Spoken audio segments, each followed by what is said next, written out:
Pernah nggak sih Anda ngebayangin kegiatan nyanyi di kamar mandi tuh bisa bikin Anda diusir dari lingkungan rumah Anda sendiri? Diusir gimana maksudnya? Cuma gara-gara nyanyi? Iya, beneran diusir. Atau, coba bayangin skenario ini. Anda lagi lari pagi nih, asik nikmatin matahari.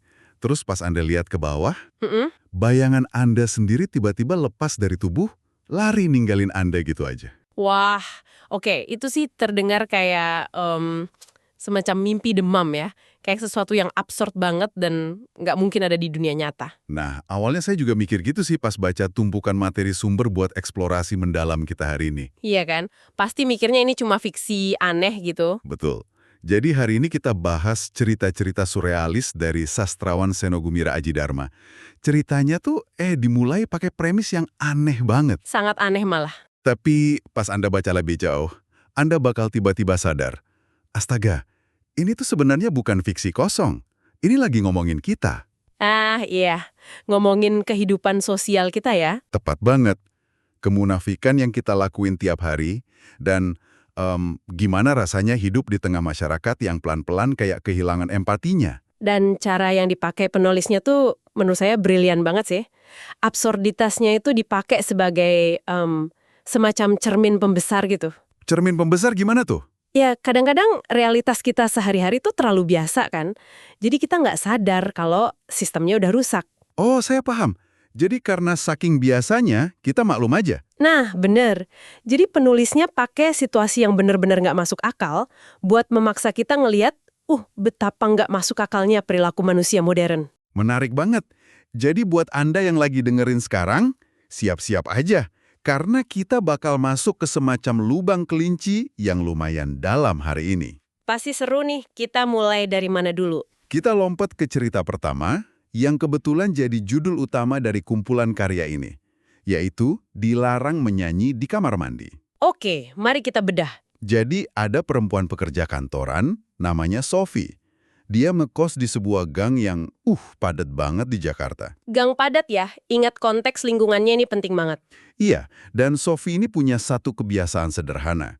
Dia tuh suka nyanyi pas lagi mandi. Tapi bukan sembarang nyanyi loh. Gimana tuh? Di gang yang super padat itu, tembok antar rumah kan biasanya tipis-tipis banget ya.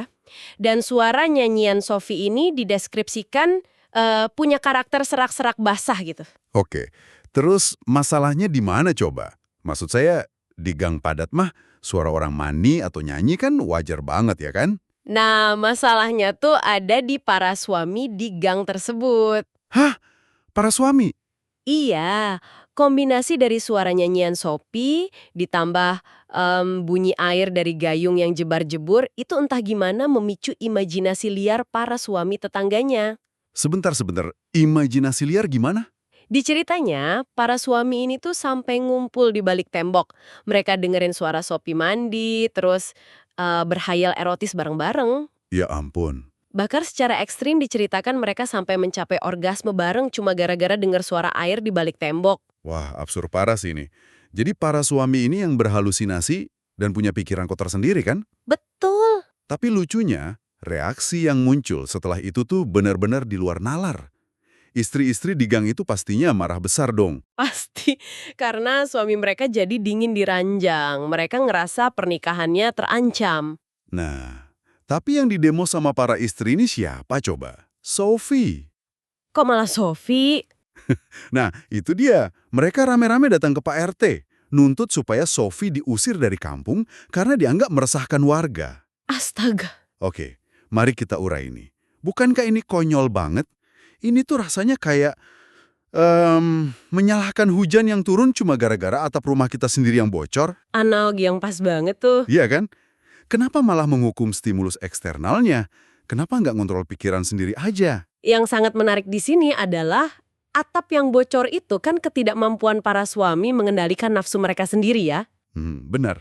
Secara psikologis, ini tuh contoh ekstrim dari apa yang disebut disonansi kognitif. Bagi para istri itu mengakui kalau suami mereka sendiri yang bermoral bejat tuh pasti sakit banget. Oh, jadi terlalu berat buat diterima ya faktanya? Banget. Otak kita tuh nggak nyaman menerima fakta bahwa orang terdekat kita lah yang salah atau bermasalah. Jadi otak mereka otomatis nyari jalan pintas buat menyelamatkan ego mereka gitu. Betul sekali. Jauh lebih gampang buat memproyeksikan rasa bersalah itu ke orang luar, kayak sosok outsider seperti Sophie ini. Jadi nyari kambing hitam ya. Tepat. Ini mekanisme scapegoating.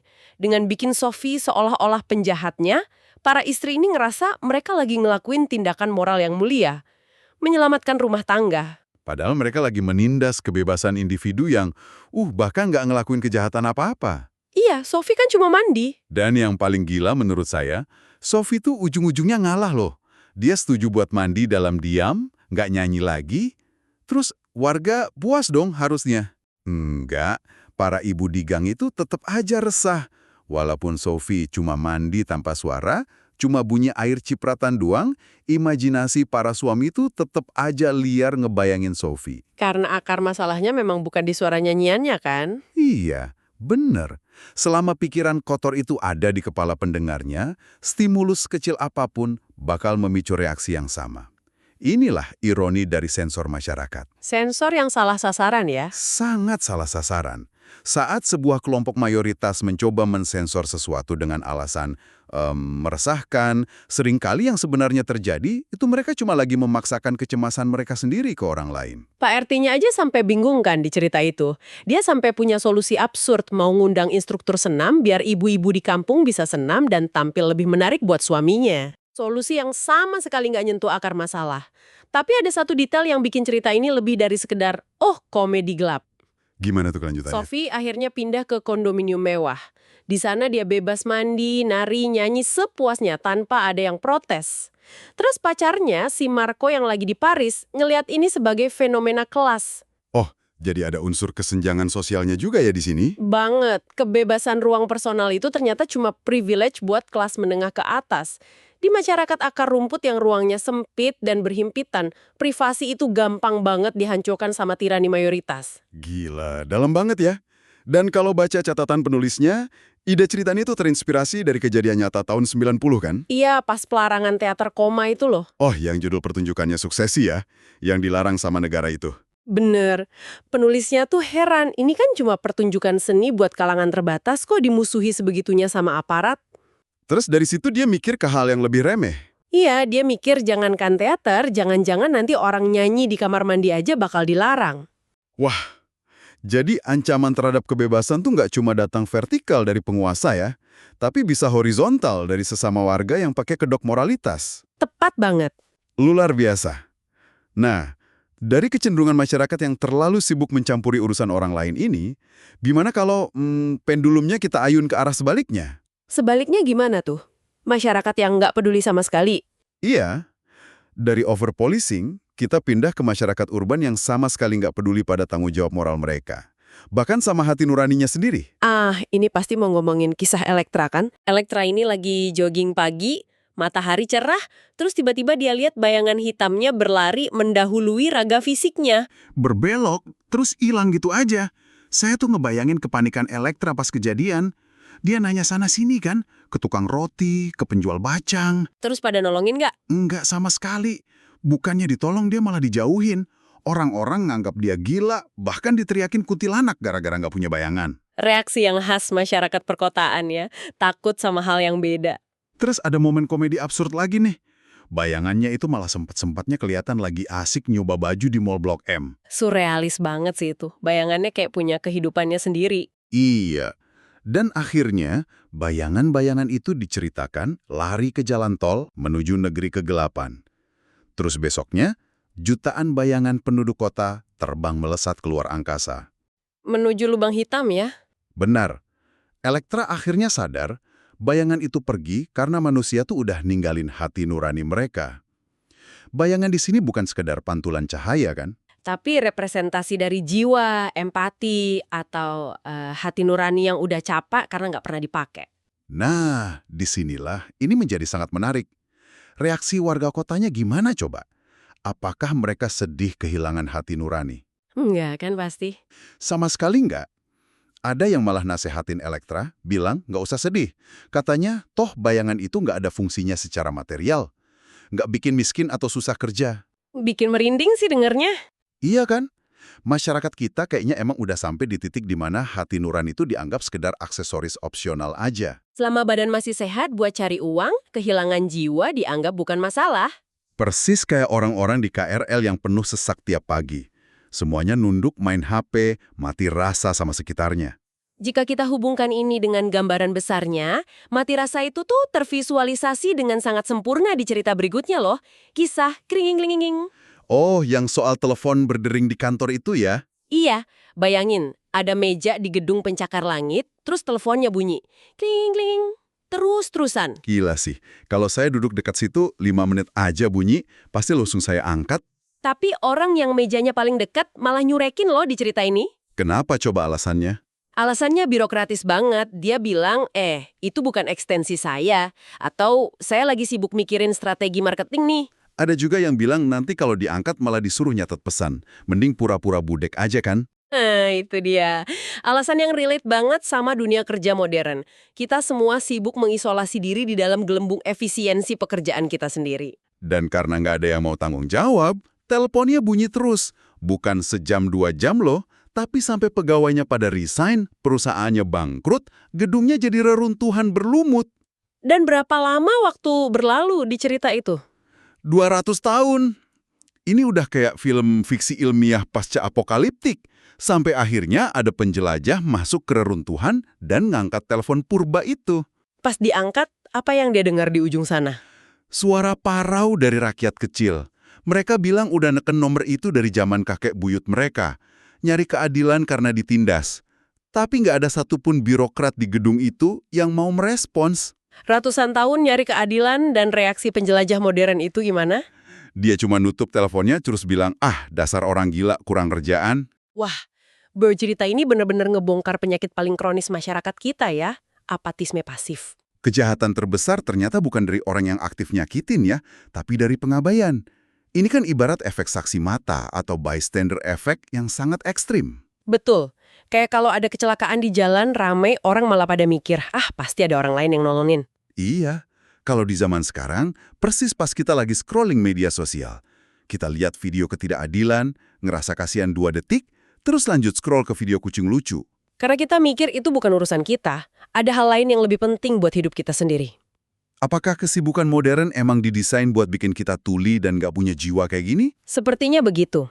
Alasan sibuk tuh sering jadi tameng pembenaran aja. Telepon itu kan panggilan keadilan, dan kita nggak angkat karena ngerasa kepedulian itu nggak efisien. Buang-buang energi ya. Pantesan bayangan di cerita Elektra pada kabur keluar angkasa, bumi udah nggak ada ruang buat hati nurani. Iya, sedih sih. Tapi, tunggu dulu. Kehilangan hati nurani ini ternyata nggak cuma terjadi di meja kantor atau jalanan kota loh. Gimana dengan tempat ibadah? Bukannya agama harusnya ngembaliin nurani itu? Sayangnya cerita Seno Gumira juga nunjukin kalau kemunafikan ini merayap masuk ke institusi spiritual kita. Nah, ini bagian cerita guru sufi lewat. Ceritanya dia lagi di Jakarta. Terus mau sholat Jumat di sebuah gedung perkantoran. Pas masuk musola di lantai dasar, sepi banget kan? Nyaris kosong. Penjaganya bilang, semua pegawai kantor rebutan sholat di lantai 9. Kenapa? Karena di lantai 9 ada AC sentral yang dingin banget. Terus dali para pegawai itu apa? Katanya dengan ruangan ber-AC yang sejuk, sholat mereka bisa jadi jauh lebih khusyuk. Musola di lantai dasar tiba-tiba penuh sesak, sampai jamaahnya meluber. Kenapa tuh? AC-nya mati. Bener banget, AC di lantai 9 lagi rusak, jadi mereka semua turun ke bawah nyari angin alami dari jendela. Ini memunculkan pertanyaan penting sih dari sang guru sufi. Dia sampai nanya, apa iya ada perbedaan kualitas spiritual antara yang sembahyang di ruang ber-AC sama yang enggak? Pertanyaan yang simpel tapi nyelekit banget kan?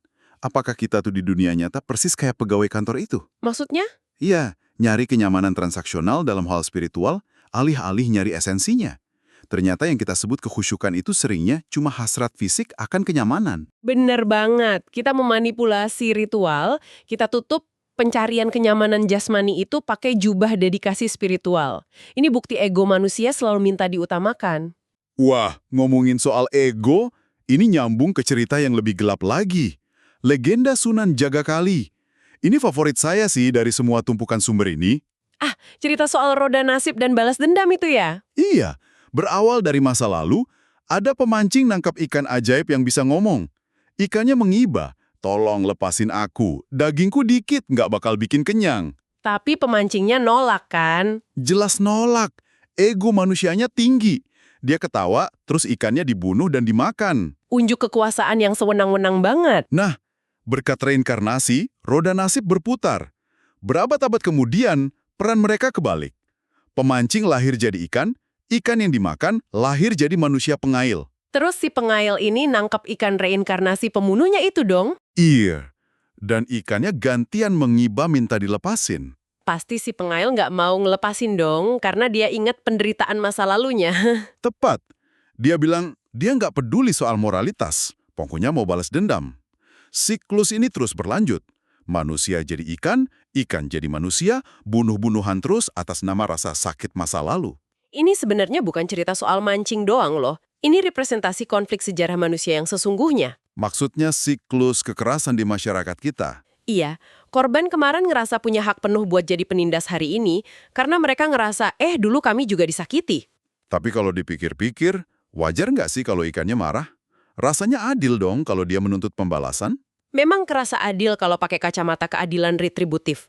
Tapi lihat dampaknya, tuntutan balas dendam itu malah mengunci mereka berdua di siklus penderitaan yang abadi. Nggak ada yang pernah benar-benar menang ya? Nggak ada. Selama ego buat membalas itu masih ada, penderitaannya nggak akan selesai. Terus gimana caranya memutus siklus yang ngeri ini? Di cerita itu, akhirnya ada satu momen, si ikan yang terlahir lagi jadi manusia tuh nyadar. Dia sadar betapa kosongnya balas dendam itu ya. Bener. Dia ubah pendekatannya. Dia duduk di tepi sungai dan dia memancing. Tapi tanpa umpan. Tanpa niat buat mengonsumsi atau membunuh sedikit pun. Iya. Dia cuma duduk diam, minum embun, dan ngebacain mantra puisinya Sutarji Kalzumbahri. Dia ngelepasin semua hasrat buat ngambil sesuatu dari alam. Dan plot twistnya di situ kan? Pas dia berhenti menuntut secara paksa, apa yang terjadi? Ikan-ikan di sungai malah berloncatan sendiri masuk ke keranjangnya, berlimpah ruah. Dan karena dia udah buang egonya, ikan itu nggak dimakan. Dia bagi-bagiin gratis ke warga yang kelaparan. Empati radikal. Itulah kenapa dia dijuluki Sunan Jagakali. Resolusi yang indah banget buat semua masalah apatisme yang kita bahas dari tadi. Tapi empati radikal di kehidupan nyata tuh kayak gimana penerapannya? Iya, berhenti berinteraksi sama dunia cuma buat ngelihat apa untungnya buat kita. Memancing tanpa umpan itu metafora buat bertindak tanpa pamrih. Nggak ngitung untung rugi lagi ya, kayak kalau saya bantuin orang ini, apa untungnya buat karir saya, gitu. Tepat. Sunan Jagakali ngajarin kita untuk mengubah orientasi. Dari yang tadinya selalu ingin mengambil, jadi mulai memberi.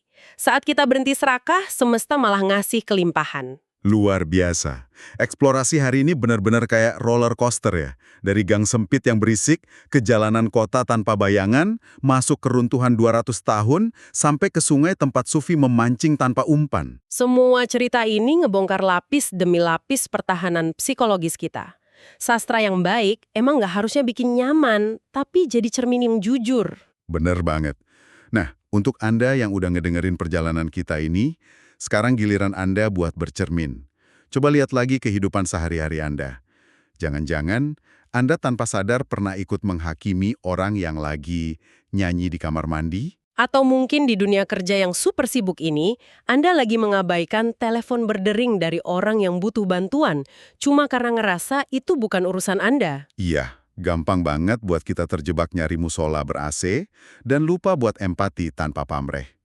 Sebagai penutup nih, saya mau ninggalin satu pemikiran simpel, tapi cukup tajam buat Anda renungin malam ini. Silakan. Coba bayangin, besok pagi pas Anda keluar rumah buat aktivitas, matahari lagi cerah-cerahnya. Kalau metafora cerita Elektra itu beneran nyata bahwa kehilangan hati nurani bikin bayangan kita terbang, kira-kira berapa banyak orang di sekitar Anda besok atau bahkan Anda sendiri yang bakal berjalan di atas aspal tanpa punya bayangan sama sekali? Selamat merenungkan hal tersebut.